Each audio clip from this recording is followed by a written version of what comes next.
Hi, everyone. This is Evan Langert with the Langert Commercial Group, and I'm coming to you live from my wife's art studio, also known as my makeshift office as I self quarantine from the coronavirus.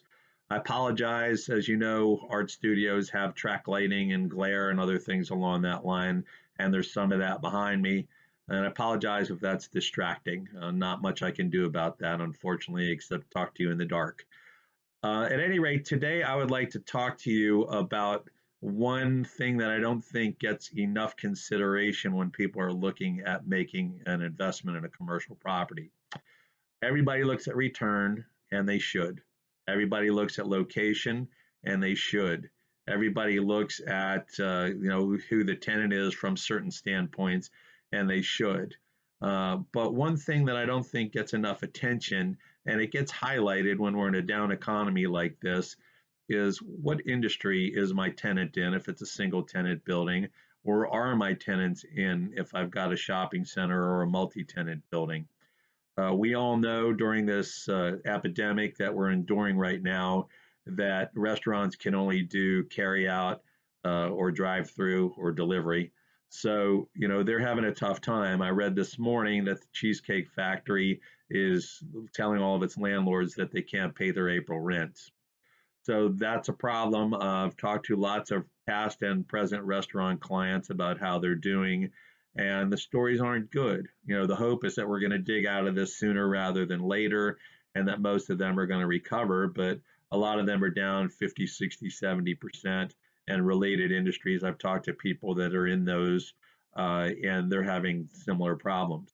So if you're going to invest in a property, and you're going to have tenants that are going to run into problems when the economy gets bad, and you own the property for a long enough time where you are going to end up during a bad cycle at some point during your ownership, I think we really need to take a look at that. So contrary to how the reports that I'm getting on restaurants and food service and bars and things along that line, I also just read that Dollar General is hiring 50,000 more people. We've also read about the runs on supermarkets and things along that line. And then there's the healthcare industry, of course. Now, this particular down cycle has been caused by an epidemic, so it's a little more highlighted in this situation. But over the course of time, you're going to visit a bad cycle if you own a property long enough. And so we need to take a look at who's going to suffer most likely, where do people stop spending their money, and where do people start spending their money or increase spending their money. So normally, most people will stop eating in high-end restaurants and buying high-end items. There are people that will, that have all kinds of money, but most people are going to say, maybe that $65 steak isn't what we're going to do this week and next week. Maybe we should find something that's a little more fast casual. Some people that are in the fast casual realm might go to fast food more or cooking at home more. And so those are kind of uniform things depending. It doesn't depend on what caused the down cycle. And people go from stores where maybe there are better, more durable goods that are of better quality and that cost more, and they'll go to the dollar stores. They'll go to the Dollar Generals. They'll go to the Dollar Trees and the Family Dollars. Grocery stores will do better in times like this. People tend to stop buying cars in times like this, which means that they're going to have to upkeep and maintain the cars that they have. So auto parts stores tend to do better in times like this. So I have one client who actually owns $6 general stores, and we did a thorough analysis when we looked at his particular situation. He's a very bright man. He's a very educated man. He's got a master's in real estate from Johns Hopkins and has been very successful for decades. Now, one of the things that we looked at, besides the returns and the locations and things along that line, was what is going to do pretty well in an up economy, but that also is either going to at least maintain, maybe even thrive during a down economy. So we looked at all different things across the board. We looked at fast food. We looked at, because he wanted single tenant properties, not shopping centers. We looked at fast food. We looked at quick service. We looked at phone stores. We looked at auto parts stores. We looked at dollar stores. and Dollar General suited him. And again, Dollar General is hiring 50,000 more people right now while a lot of industries are getting devastated.